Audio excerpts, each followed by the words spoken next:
All right, now one of Trump's closest supporters, Marjorie Greene, confidants, friends,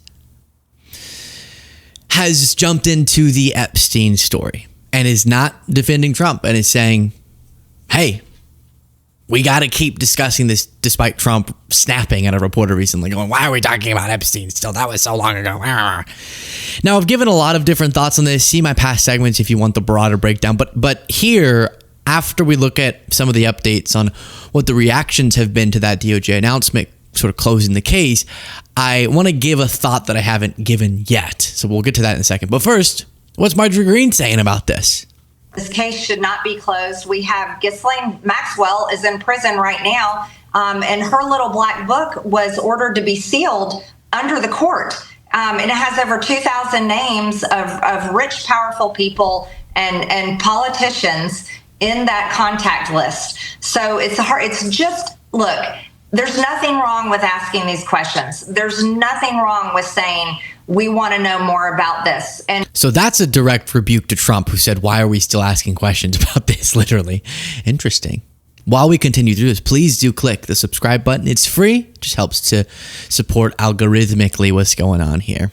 And I think that's important. It's important to say I support President Trump and his administration while continuing to say we want more answers on this. That's not disloyalty. That's actually thinking for yourself, and it's actually pushing for better accountability. And that's what the American people deserve. And I think it's incredibly important to keep asking those questions. The American people are fed up with what they consider to be being lied to or told a narrative that's not true. And that's what this election was about, not only in 2016, but again in 2020 and 2024. The American people demand that the deep state no longer control this country. The American people demand loyalty and truth and transparency. And that is the right thing to continue to search for. Guys, she just couldn't help slipping 2020 into that list. And they elected him. Okay, stop. But at some point, they need to just admit, I've been saying this for a while now, that Trump is the deep state. Y'all have the power now. You can't keep doing this. I get that you're saying there was a lot to unravel and there were systems but now this is a second term of his and you're still doing a lot of the, he's in a battle. He's in an arm wrestling match with the deep state. But if that were true and there was some scheme beneath him that he didn't know about to cover things up and he would have wanted the truth, but he didn't know that they were doing that, then why did he specifically get so upset whenever a question was asked about it? Clearly, he's not wanting the truth more than the people under him. Clearly, they all believe the truth is that the case is closed. I guess that would be the other option. So, what year do we get to say that this government is actually Trump's? I feel like they'll just keep doing this forever.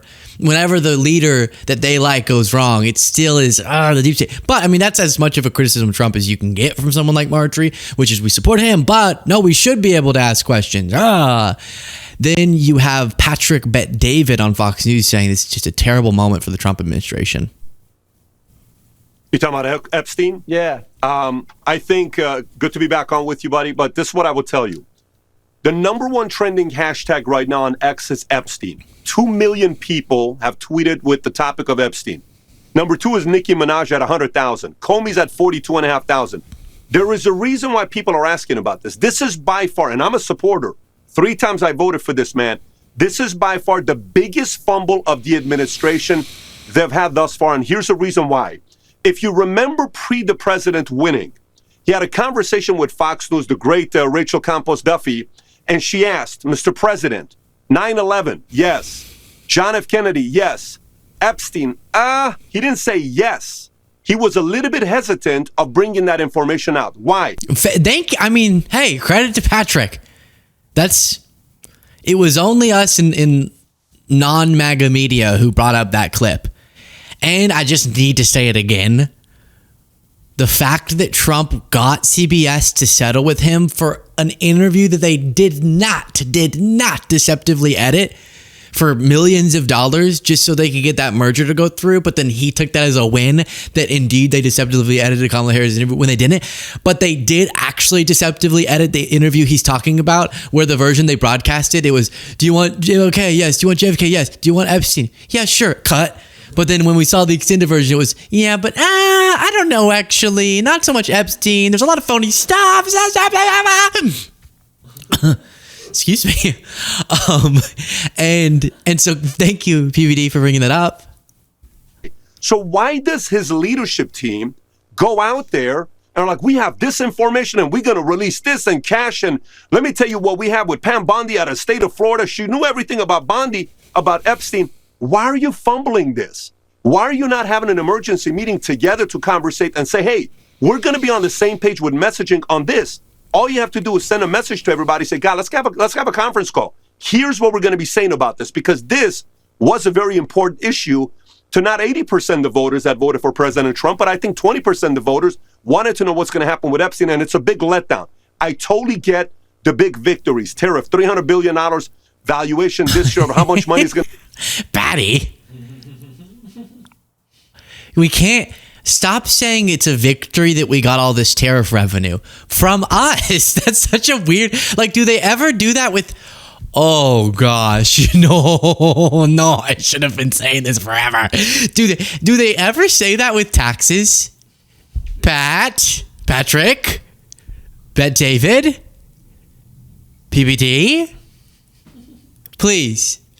Have you ever gone, I'm so proud of the Democratic president for bringing in $1 trillion more in tax revenue? No. Now, I might, if we got huge amounts of tax revenue from really, really wealthy individuals who had been avoiding their taxes, I would go, yeah, heck yeah. Or just in general, if we got a little notch up of the tax rate, if we were able to figure out how to properly tax, as we could be doing, huge amounts of wealth that go untouched, leading to the richest people paying a tiny, tiny amount of taxes. And if I would maybe brag about that, but just in general, would they ever go, well, he won it because he likes to trickle down, lower taxes on the rich people and everything will go good and we'll take a shower in their wealth. But he would not glorify tax increases. But that's exactly what they do with the tariffs. But tariffs is just a tax.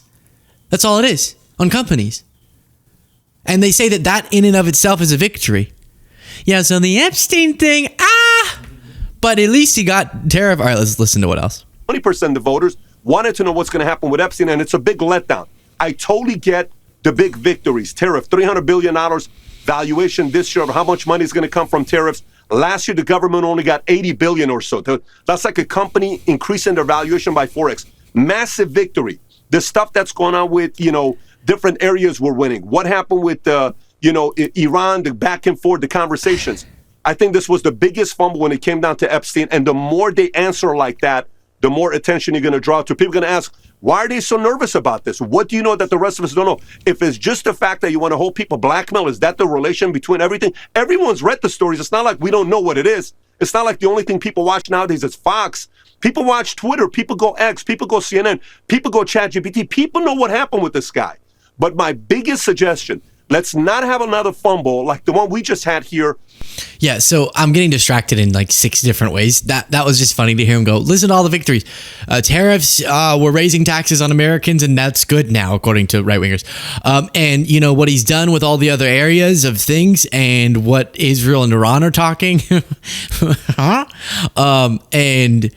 But this was a fumble. Now, if you're watching, Patrick, just so you know, I do credit you, really. It does take some level of principle to say what he's saying. Maybe it's because you kind of have to, given how much they've talked about Epstein, but he is at least admitting it on a very big platform, and I do credit him with that. And I'm just sort of having fun with the critique of the rest of the list there. But okay, let me show you in a second a Trump supporter who's saying, all right, let's go to the worst extreme here. What if Trump did all the things? Would I still support him?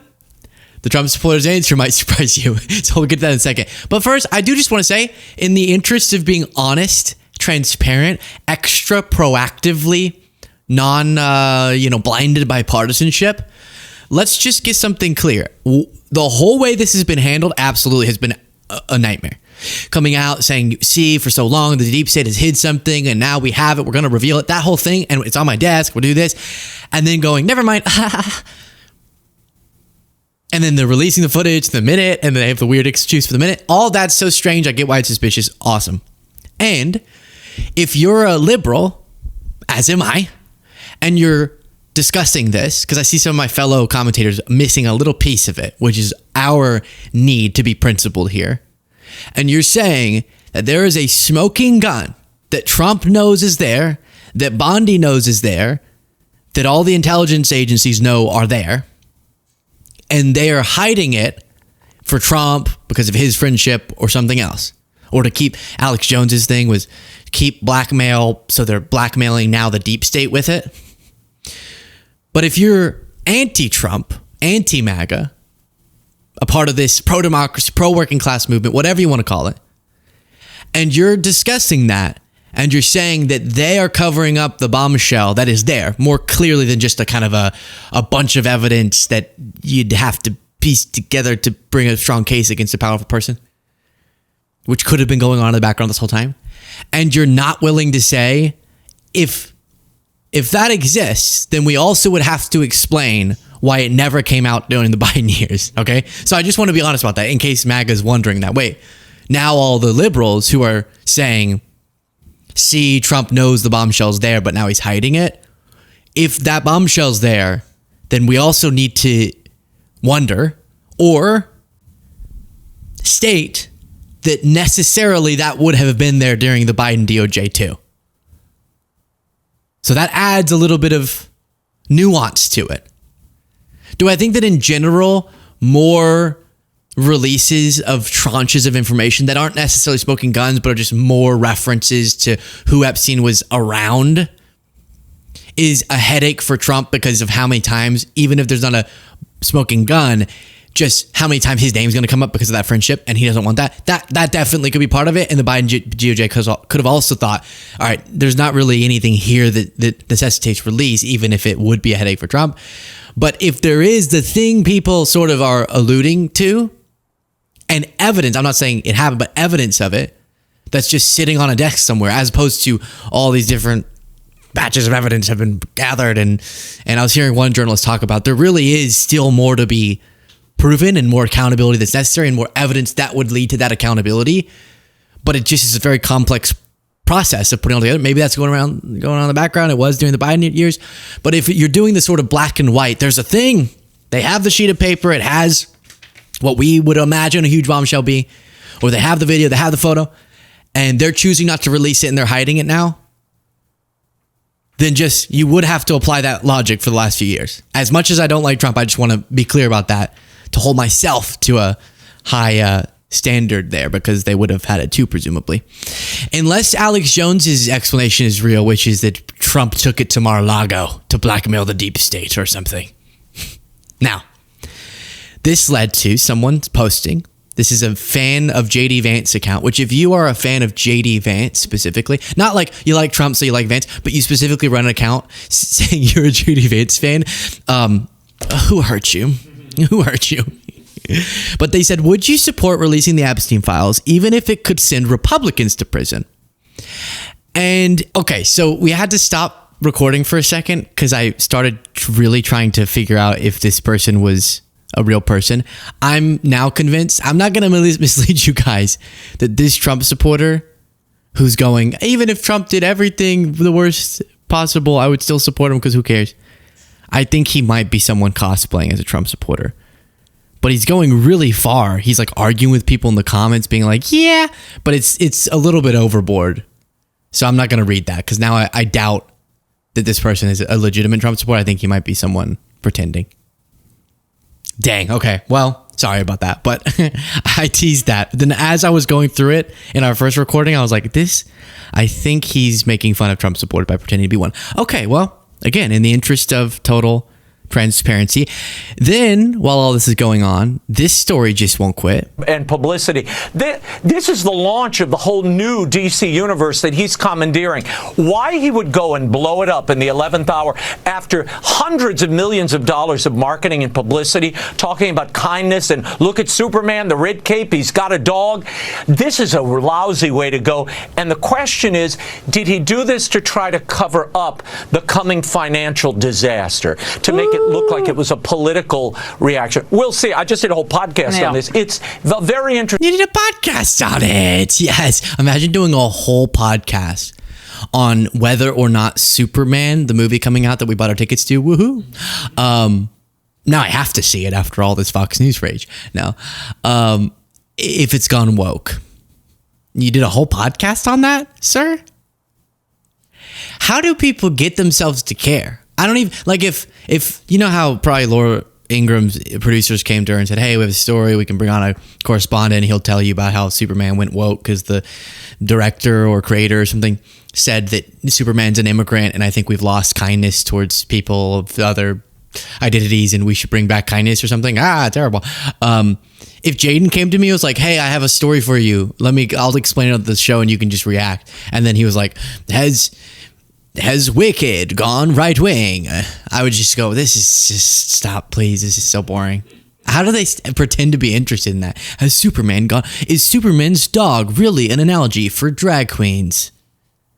The answer may surprise you. Share your thoughts in the comments.